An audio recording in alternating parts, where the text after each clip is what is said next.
Children, in this video we are going to complete the chapter transport in plants. So let us see the next part of the chapter. We have finished, I think, up to transpiration process, and now we are going to start with uptake of mineral ions. So our next topic is uptake of mineral ions. Uptake of mineral ions. Now understand one thing, like water. How is the water moving? Water कसं आतमध्ये येतं plants मध्ये? Water is moving by diffusion. Water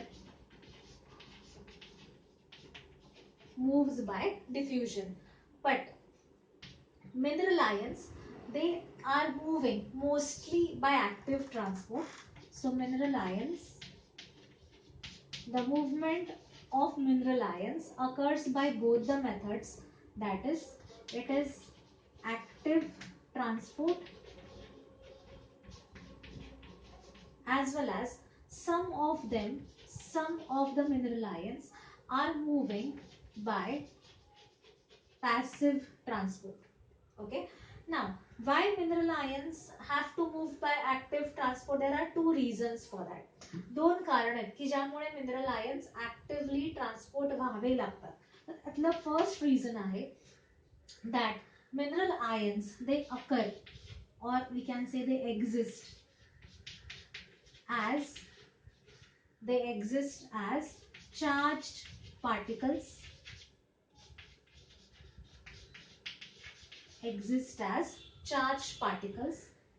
and second, their concentration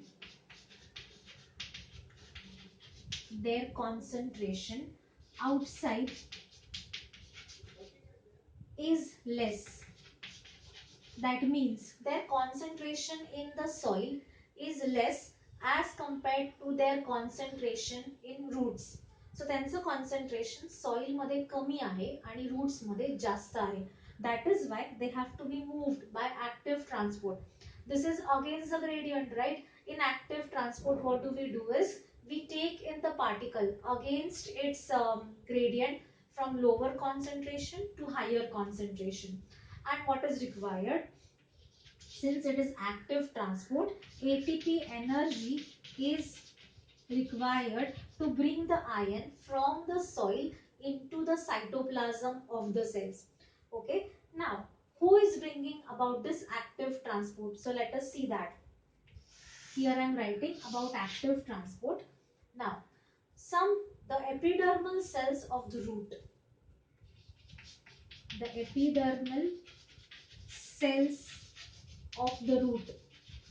they have these transport proteins.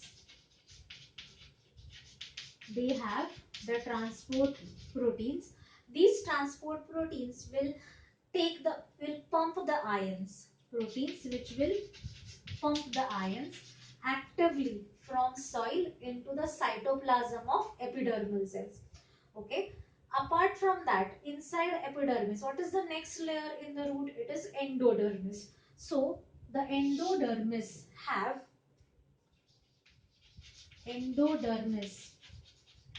These also have certain transport proteins which are called as control points,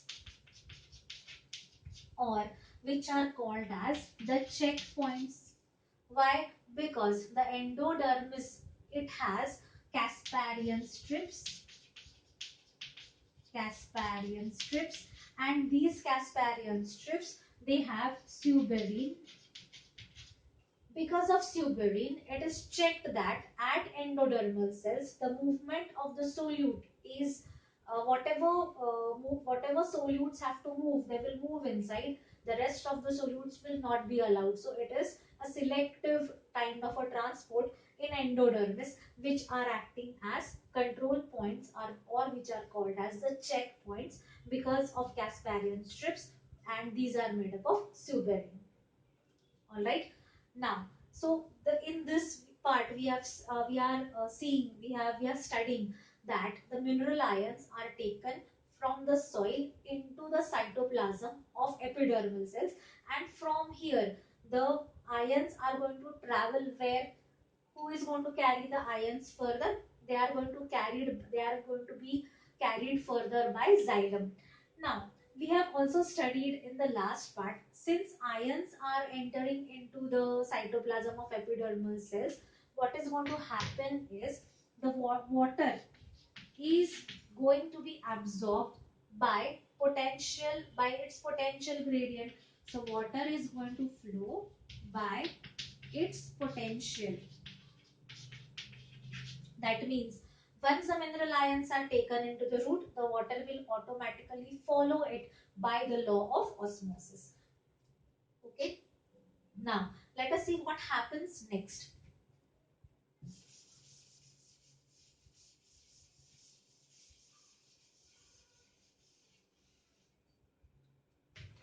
Now once the minerals have reached the xylem, once the minerals have reached xylem, then their movement, further movement is by transpiration stream. Further movement is by transpiration stream. So once the minerals reach the xylem, how are the minerals reaching the xylem? Either by active transport or by passive transport. By whichever way minerals reach the xylem, the further movement to different parts of the plant is going to take place through this transpiration stream. Okay, and now we are going to see translocation. That is, how are the minerals moved from which part of the plant to which part of the plant. So now we are going to see translocation of mineral ions. Translocation of mineral ions.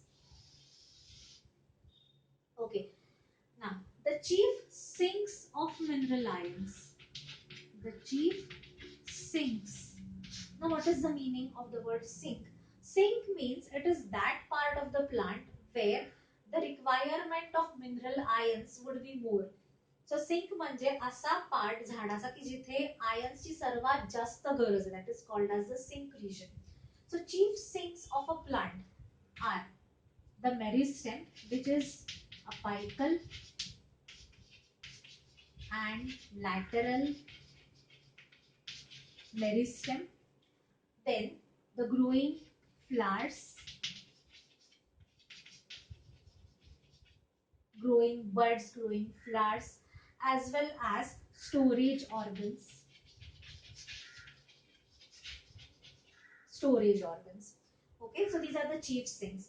Now, the minerals, whenever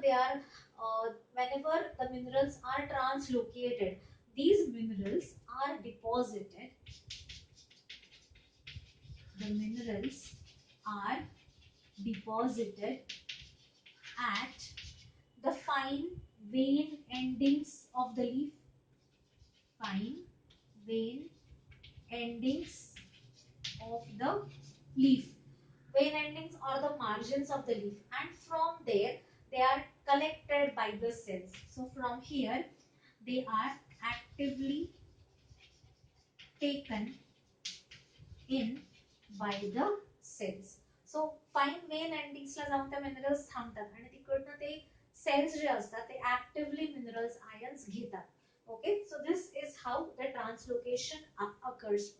Now if a plant is dead, or I'm sorry, if a leaf is going to undergo senescence,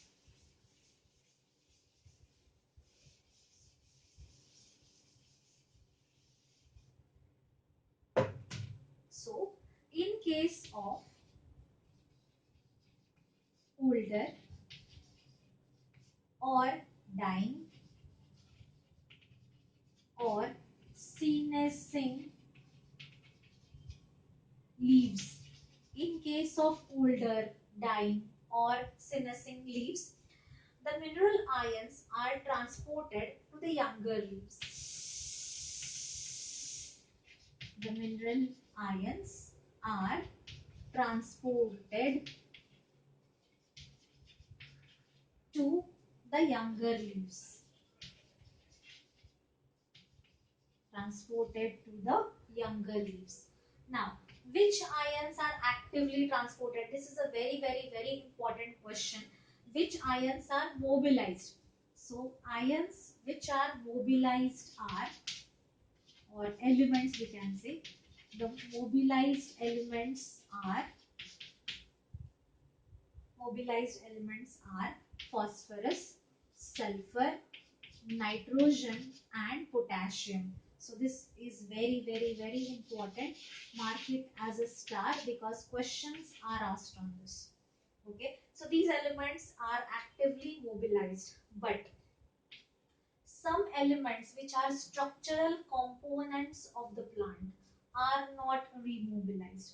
So elements which are not remobilized are calcium. Why calcium? Because it is the structural component of the plant. So it is making the structure of the plant cell wall, right? Calcium pectate, magnesium pectate. Since it is a structural component of the cell, this element is not remobilized. Alright. And now in the next part we are going to study translocation of sugars or translocation of food. How does it occur?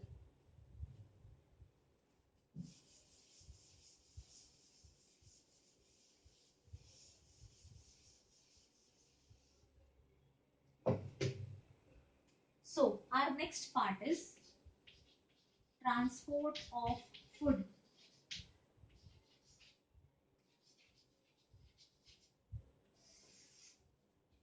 Now, this transport of food, it is inside a plant. It takes place via vascular bundles, that is to the phloem.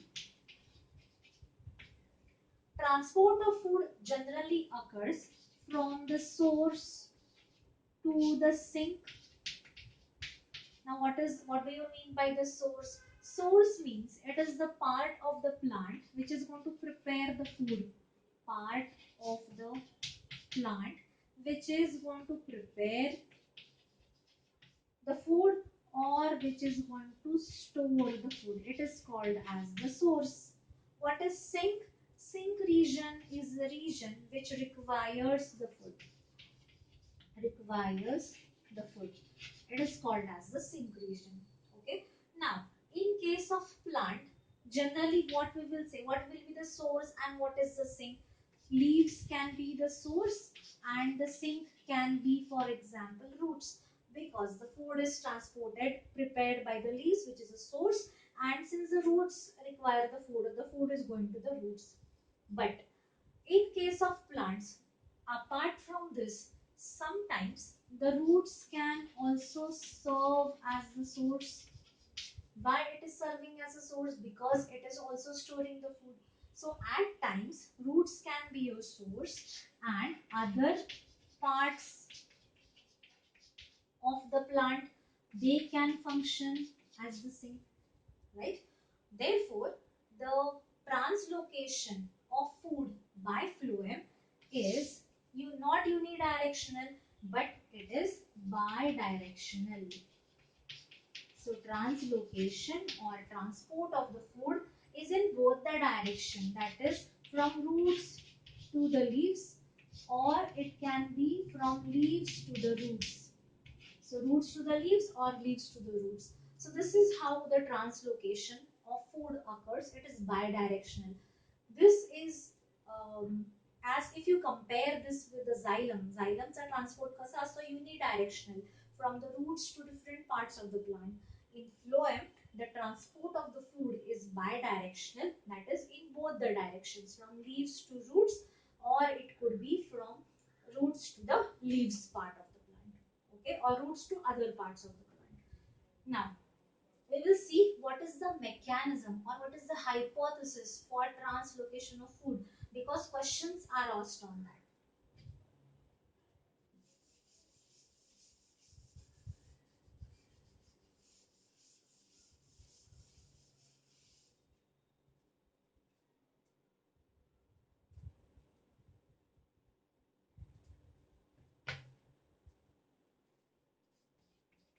So translocation of food through phloem is explained by hypothesis which is called as mass flow hypothesis,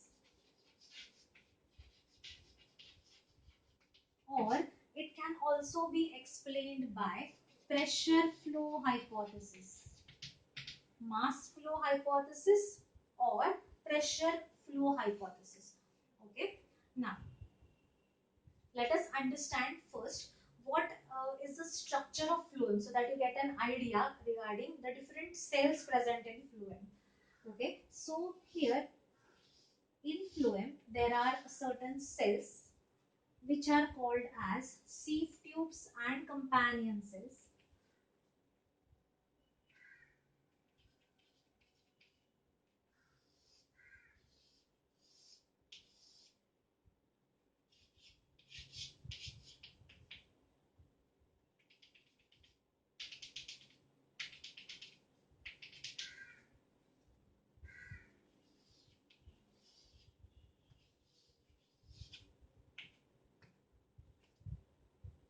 Now, these cells are called as the companion cells, and this bigger cell we call it as the sieve tube cells. Sieve tube cells have many areas of perforations. That means their wall gets perforated, and these perforated walls areas are called as sieve plates. Okay, these are areas of perforations of sieve tube. Sieve tube are elongated cells, and through the sieve tubes there are many cytoplasmic strands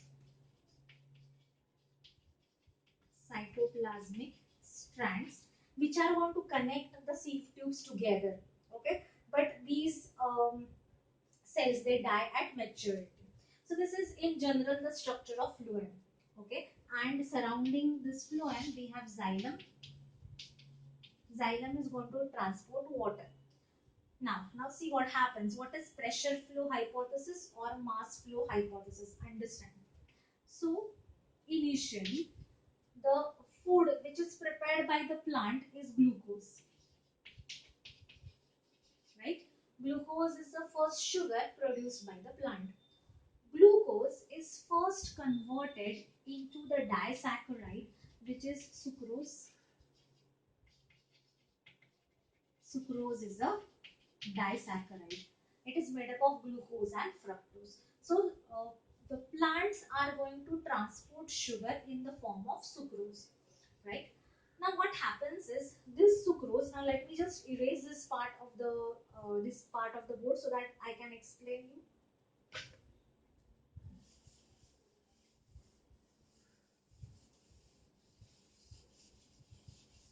So let us make a chart over here. So we said that sucrose is a disaccharide. Now this sucrose is loaded into these companion cells.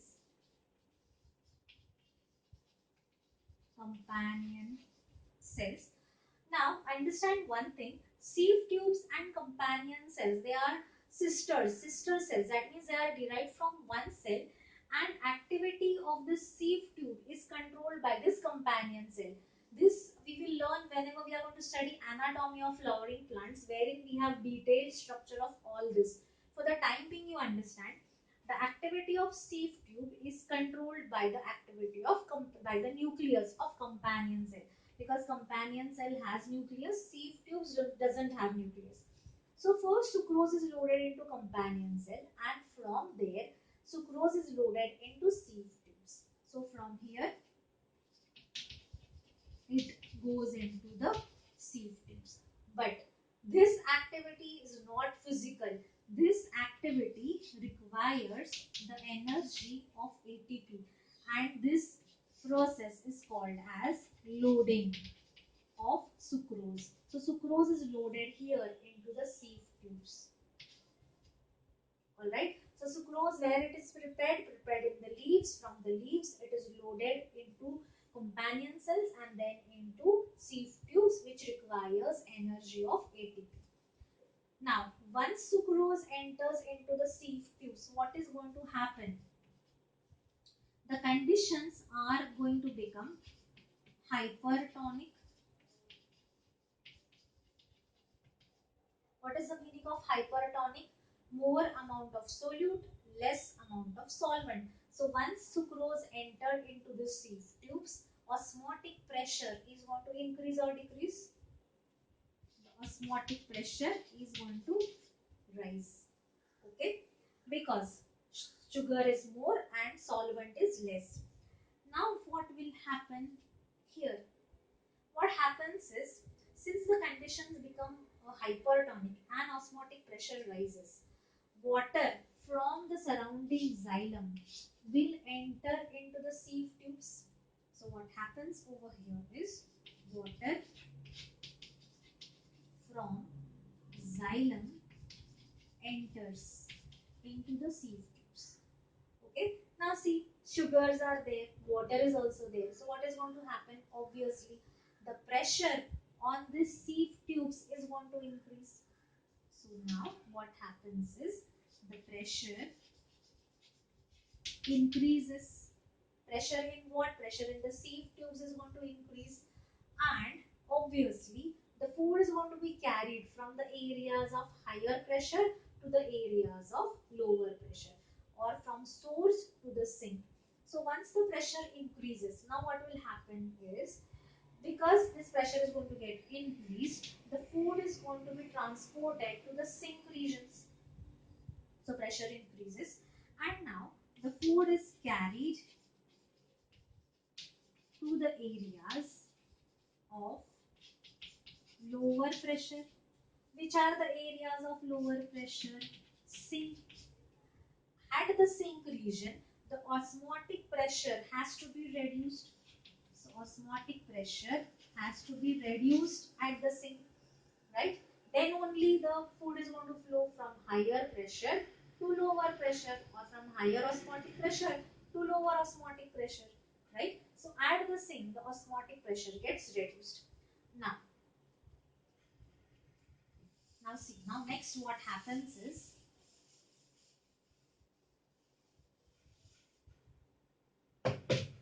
once the food has arrived at the sink, food has arrived at the sink. Now, what happens after the food is arrived at the sink? The food is again actively transported. Food is again actively unloaded. Actively unloaded means what? Here again ATP is required for unloading of food in the cells. Unloading of food in the cells. Now, once the sugar goes out, what is going to happen? The water potential is going to increase or decrease?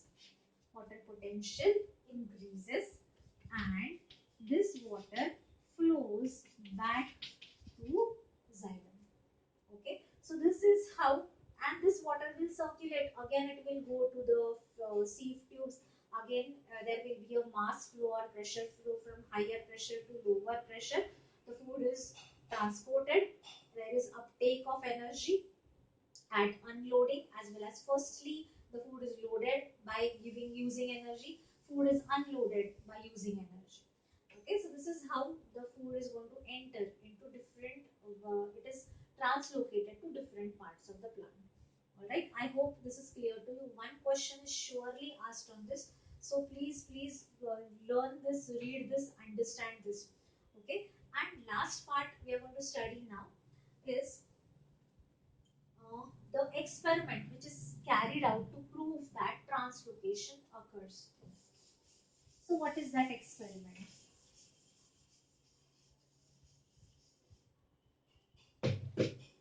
So there was one experiment which was performed, which was called as girdling experiment, and this girdling experiment is to performed to know that, or to prove that translocation occurs through phloem. What is the experiment? To prove that translocation occurs through phloem. Now, in this experiment, what we do is we cut the small bark of the tree. Cut the bark of the tree. Suppose these are the roots and this is the stem. We cut the bark of the tree up to phloem region. Cut bark of the tree up to phloem region. Now, the next day you would observe that the is swelling is seen above the roots. Above the roots. Why? Because since this part of the plant is cut here on top of this area, here you would observe this swelling. Not exactly above the roots, the area where the bark is cut, above that region you would observe the swelling. Why? Because the food is not translocated down and the plant would die if it is not translocated. Okay, so the swelling would appear on the top part of the plant where the bark is cut. And this experiment is called as girdling experiment, and it proves that translocation takes place through the phloem region. Okay, so one question is sure short on this girdling experiment. So try to learn this part of this part also, make a note of it. Okay, so with this we have finished with the chapter transport in plants. In the next lecture we would be starting with the genetics part, so that because I think that is more difficult, so we would start with the molecular basis of inheritance, where we would be studying DNA structure, replication, transcription, and all that included in the chapter. Okay, thank you very much.